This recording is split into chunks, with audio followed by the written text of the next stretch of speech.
Okay, dito sa bicameral report, ang pumirma ay si Grace po, si Cynthia Villar, si Win Gatchalian, itong Jutang Ginemes na nag-file sa akin ng Casey Elizalde ko, okay, nakawatan, ayan, si Dong Gonzales, yung JG Suarez, ito yung mga huwad committee, mga tuwad committee, mga huwad na dapat ipakain sa buhaya, yung mga Jutang Ginemes na yan. Si Dalipe, si Asidre, si Neptali Gonzales. Okay, sino-sino pa? Kasama dito si sino to mga to? Joboy Aquino, ang bantot ng pangalan. Joboy, si Bonggalon o Bonggalon, itong si Akop, ayan, kilala niyo man yung hinayupak na yan. Si Madrona, si Libanan, o si Senator Tolentino, si Jinggoy Estrada, at Jinggoy Estrada, si Escudero syempre, at itong si Joel Villanueva, si Zubiri, at si Mark Villar. Okay, I hope wala akong nakaligtaan, ano. So ngayon palangga, yan yung sinasabi ng Pangulo at sinasabi ninyo, ng mga magagaling na abogado, na dapat managot itong mga hinayupak na ito na pumirma sila doon sa BICAM report na ito na may mga blankong items. Ako nga ang pagkakaintindi ko dito, no, sa simpleng pagkakaunawa natin, na itong report na ito yung grounds, di ba sinabi natin kagabi? Ito yung grounds, ito yung basis, kaya nagkaroon ng GAA or General Appropriation Act na kung saan pinirmahan ni Bangag. So ngayon tatanungin ninyo, sino, at tanong din to ni Attorney Vic, at tanong ng karamihan, pero ako sasagutin ko sa inyo, sino ang naglagay ng numbers o ng figures ng amount doon sa mga blanco na yun? Simple lang. Sino sagot nyo? Eh di si Lisa Tanas. So pinalipas pa ng mga julul, okay, sa gobyerno ni Bangag, itong pagsagot sa statement, or not only statement, doon sa expose o pasabog ni Pangulong Duterte at ni Congressman Ungab, kasama nga sila Attorney Vic Rodriguez doon. Aba, si Bangag, nung in-interview siya doon sa pag-launch ng Tesla ng Tesla dyan sa Pilipinas, numingiwi at sinasabi niya daw ang Pangulong Duterte doon sa pagsabi na blanco nga yung sa BICAM report. Sabi pa ni Bangag, he knows that you cannot pass GAA without any with a blank. Sa kasaysayan nga siya ng buong Pilipinas, hindi pinapayagan na magkaroon ng item, di ba? Sabi niya, na hindi nakalagay kung ano yung project at saka kung ano yung ginastos. Alright, so pinaliwanag yan ni Attorney Vic, pinaliwanag ni Kong Ungab, pinaliwanag ng mga magagaling na mga abogado na ang tinutukoy ng ating mahal na Pangulong Duterte ay hindi naman yung GAA itself, kundi ang bicameral report, di ba? Pero alam mo, pareho lang din yun eh. Kasi nga, sa ating mga hindi naman abogado o sa ating mga simpleng pagkakaintindi, saan ba nanggaling yung GAA? Okay? Galing nga doon sa resulta doon sa bicameral. Pamaya, isa-isahin natin kung paano ba. Yan, shoutout sa mga palangga ko sa TikTok. I-share ninyo. Kailangan mag 2 billion views. Anyway, alam naman natin na itong buwaka ng Inang Marcos Jr. na ito, matagal na dapat itong nakapantay ang paa niya dahil addictus beneficus. Dapat na nakabartolina yan eh. Sa ginawa niyang pagnanakaw, simula pa nung magulang niya hanggang sa ngayon, hanggang sa kaduluduluhan ng hininga nila, ay ang nilalamon nila, 10 ng pamilya nila at ng kanilang mga kaapu-apuhan ay nakaw sa bayan. Alright? Ayun, may nanonood ba sa akin? Kala ko, isa lang ang nanonood sa akin. Nalungkot naman ako. Kala ko, iniwan nyo na si Lola. Okay, mga palangga. Sa kaduluduluhan, pati lahat, itong pamilyang itong Araneta Marcos Romualdez Tambaloslos ko, lahat ng mga hayop kayo sa Congress, mga jutang genemis kayo, hindi pa kayo kunin ng lupa, alam naman ninyo na mga kawatan kayong lahat. Okay? Lahat ng kawatan. Kung hindi ka kawatan, di exempted ka. Okay? Ngayon, mga kababayan, daan muna tayo sa basic. Alright? So, sa ating mga simpleng mga mamamayan, di ba? Kailangan malaman natin kung paano ba pinoproseso ang budget ng Pilipinas ng buong pangkalahatan. So ito ay nanggagaling nga ito sa executive branch na kung saan diyan sa appointee ni Bangag diyan sa DBM.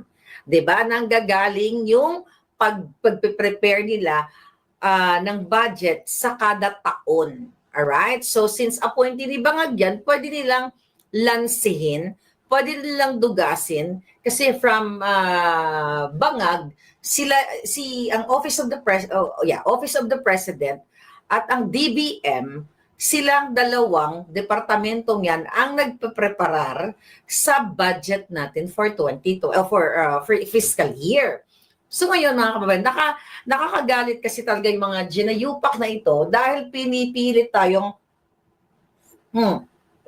dugasin. So every year may budget. Ngayon mga kababayan, so hinahanda yan ng Pangulo niyong Bangag at ng DBM kung ano-ano yung mga pangangailangan o kung ano ang sinasubmit nila yan sa Congress, lower and upper house nga para magpag-usapan nila o yung tinatawag nilang deliberation.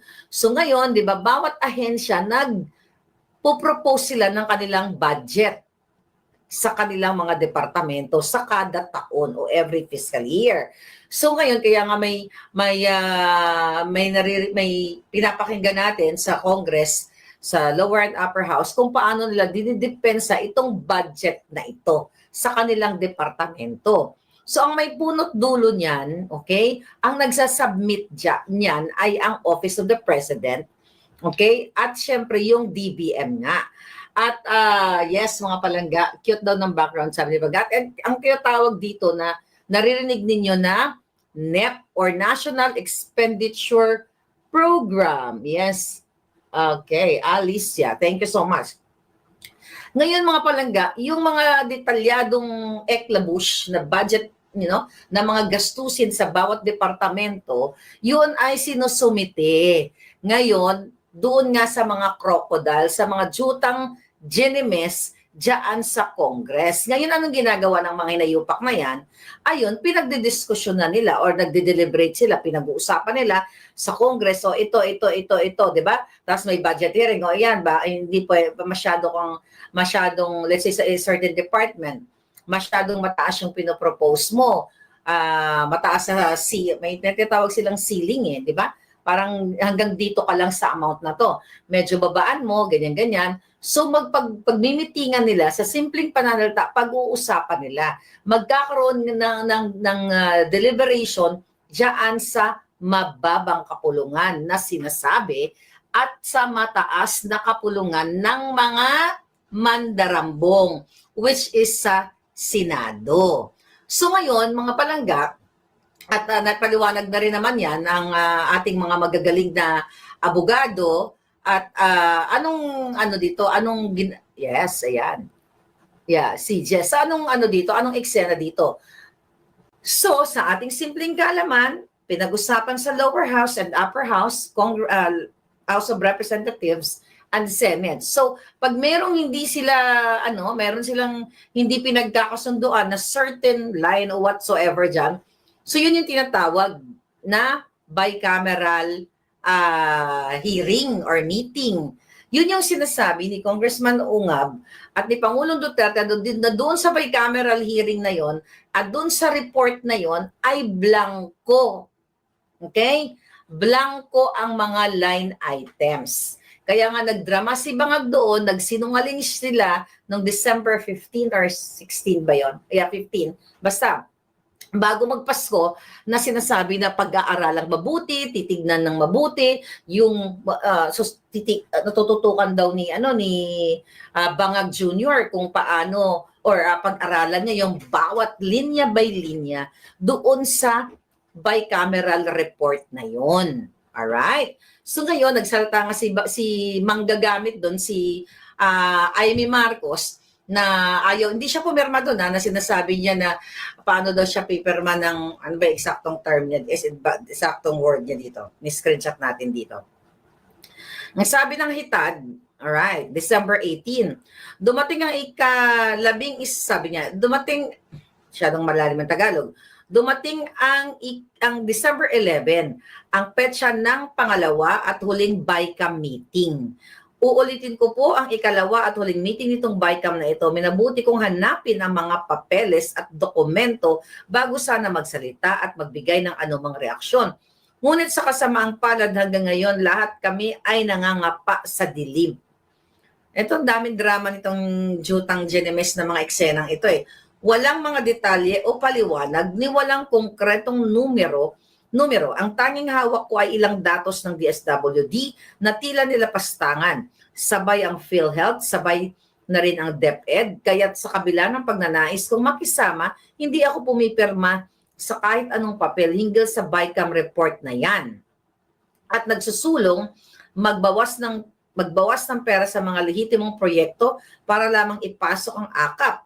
Lakihan ng labis-labis ang MAIP at pagpiestahan ang DPWH, paano naman ako pipirma sa blankong kulang-kulang na papel? So ito'y confirmation, actually, dun sa statement, sa revelation or expose ni Congressman Ungab at ni Pangulong Duterte. Sabi ni Amy Marcos, sa hindi ba lamang dahilan ni wala akong natanggap na kahit anong tugon, hindi pinakinggan ang aking pakiusap. Di ba, binoljak natin sa nung time na yan, sabi ko na presidente ang kapatid mo, wala kang alam, wala kang hawak na papel, ganyan-ganyan, drama-drama. Ngayon, mga palangga, alam na natin na itong pamilyang ito, puro kaletsihan, puro kasinungalingan. Now, ito ang eksena ngayon. Okay? Hindi sinagot ng mga nakapirmang mga Jutang Genemes. Okay? Nasaan na yon? Ng mga senador na yun. Sino ba yung mga nakapirma doon? For sure, ang iba sa inyo, alam nyo na kung sino yung mga pumirma doon, di ba? Andun tingnan lang natin para sa kapayapaan ng bayan. Alright, so ito ang, buti nakabalik na yung TikTok ko ha. Okay, go. Okay, here we go again. Okay, sino bang pumirma dito na mga hitad? Tandaan nyo itong mga pumirma, mga pangalan na ito sa bicameral report. Okay, dito sa bicameral report, ang pumirma ay si Grace po, si Cynthia Villar, si Win Gatchalian, itong Jutang Genemes na nag-file sa akin ng Casey Elizalde ko, okay, nakawatan, ayan, si Dong Gonzales, yung J.G. Suarez, ito yung mga tuwad committee, mga huwad na dapat ipakain sa buhaya, yung mga Jutang Genemes na yan. Si Dalipe, si Asidre, si Neptali Gonzales. Okay, sino-sino pa? Kasama dito si, sino to mga to? Joboy Aquino, ang bantot ng pangalan. Joboy, si Bonggalon, itong si Akop, ayan, kilala niyo man yung hinayupak na yan. Si Madrona, si Libanan, si Senator Tolentino, si Jinggoy Estrada, at Jinggoy Estrada, si Escudero syempre, at itong si Joel Villanueva, si Zubiri, at si Mark Villar. Okay, I hope wala akong nakaligtaan, ano. So ngayon palangga, yan yung sinasabi ng Pangulo at sinasabi ninyo at ng mga magagaling na abogado na dapat managot itong mga hinayupak na ito na pumirma sila doon sa BICAM report na ito na may mga blankong items. Ako nga ang pagkakaintindi ko dito, no, sa simpleng pagkakaunawa natin na itong report na ito yung grounds, diba sinabi natin kagabi? Ito yung grounds, ito yung basis kaya nagkaroon ng GAA or General Appropriation Act na kung saan pinirmahan ni Bangag. So ngayon tatanungin ninyo, sino, at tanong din to ni Attorney Vic, at tanong ng karamihan, pero ako sasagutin ko sa inyo, sino ang naglagay ng numbers o ng figures ng amount doon sa mga blanco na yun? Simple lang. Sino sagot nyo? Eh di si Lisa Tanas, dahil yan ang presidente ninyo na hindi nyo naman inelect. Yung baka ng inang kidnapper, snatcher, lahat na, inisnatch na. Inisnatch ang kapalaran ng future ng buhay ng mga anak ninyo. Di ba? Literal na kidnapper, smuggler yung baka ng inang yan. Si Lisa Tanas lahat yan. Dahil si Bangag, sabi ko nga, sinusubuan lang yan ng pulburon, happy na. Magpulburon tayo ngayon. Ito si Bangag, ginaganon lang yan. Wala. Gumaganon-ganon lang yan si Bangag. Yan. Isa lang. Magtipid tayo ngayon lang yung pulburo natin. Nakikita nyo ngumingiwi na. Napakasimple lang itong problema natin. Para matapos na ang kadyatahan ng mga nayupak na ito, tanggalin yung mga yan. Kaya dapat manindigan ang mga brusko, mga inayupak na mga kawatan dyan ay dapat nang tanggalin. Kayong mga brusko, kung may pagmamahal pa kayo sa inyong bayan, sa inyong mga pamilya, kailangan buhatin nyo na ng peaceful yang, lalo na si Liza Tanas at yan si Bangag. Okay, mga palangga. Alam nyo ba? Diba? Isa sa in-expose natin few days ago na sinabi ko, I think that was Friday, January 17, nagsiliparan na ang mga cabinet secretaries ni Bangag papuntang Thailand kung saan umattend ng kasal ng anak ni Altenco na pag-Corps chief. Kaya ang tanong natin sa mga cabinet at mga kongresista, mga palangga, saan sila kumukuha ng pera? At by the way, bakit? Well, choice naman nila yon na magpakasal sila sa Thailand, di ba? Mas maganda pa ba ang Thailand kaysa sa lupang sinilangan natin? Excuse me? Di ba? Kapos tayo ngayon sa mga turista.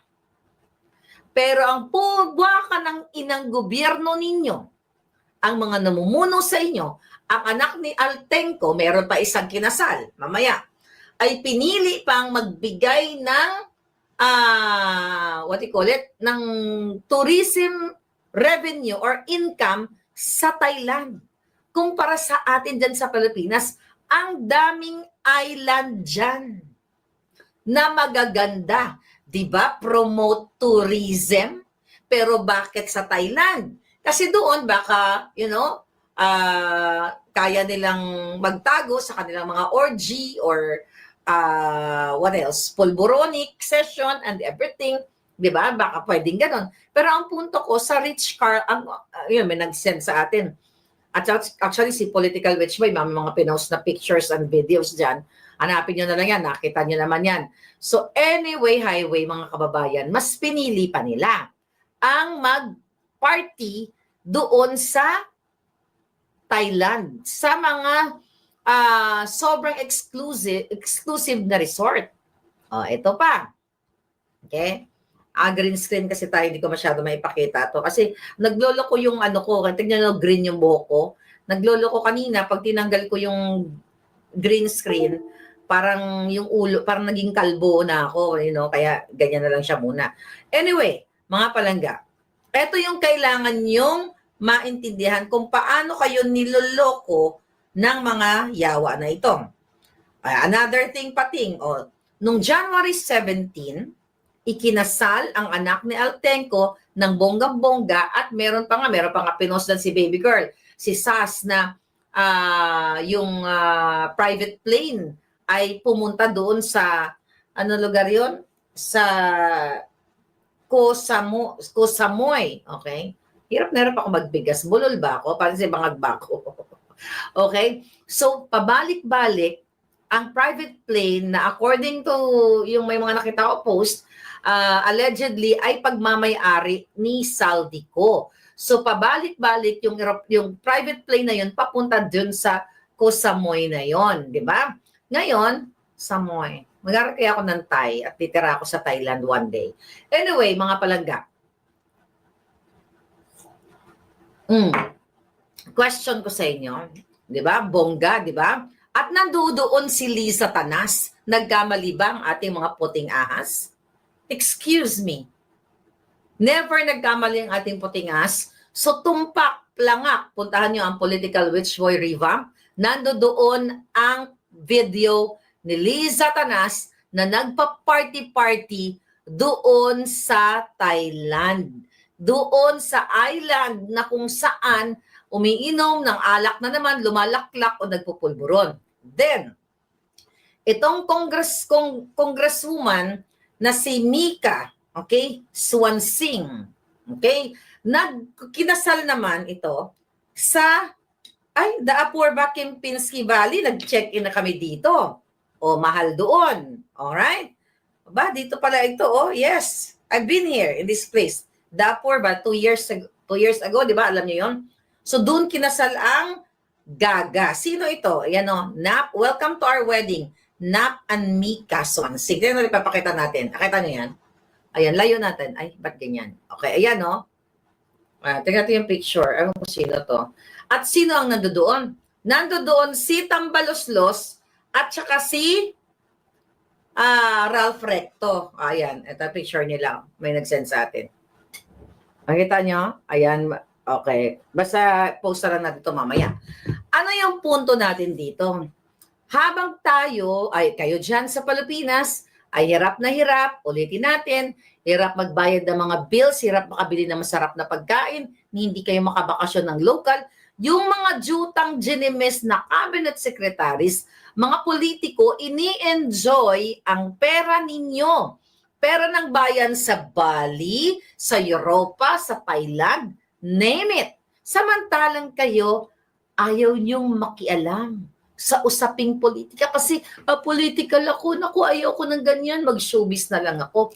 Pero hindi niyo alam, syempre hindi kayo kasali dyan mga palangga ko, hindi niyo alam na sa bawat hininga ng buhay niyo, bawat segundo, dapat makialam kayo sa usaping politika. Dahil ang pera ninyo as taxpayers ay ginagastos ng mga walang hiyang ito, mga walang hiyang